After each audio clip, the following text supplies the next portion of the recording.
মৃত ব্যক্তিকে সে জিন্দা করতে পারবে। আল্লাহ রাব্বুল আলামিন মুজিজা তাকে আল্লাহ দান করেছে, জোরে বলি সুবহানাল্লাহ।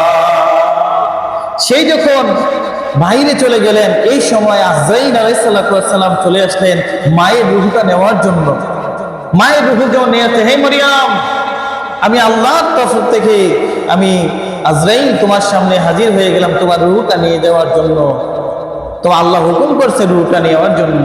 তো তুমি কি আমাকে কিছু সময় দিতে পারবে না? মারিয়াম ডেকে বলল, আজরাইল, তুমি কি আমাকে একটু সময় দিতে পারবা? আমি তো আমার ছেলেটার সাথে দুই একটা কথা বলে যাব।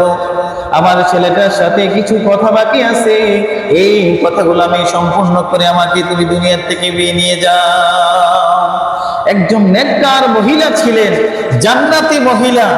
ওনাকে এক সেকেন্ড ওনাকে অতিরিক্ত দেওয়া হয় নাই।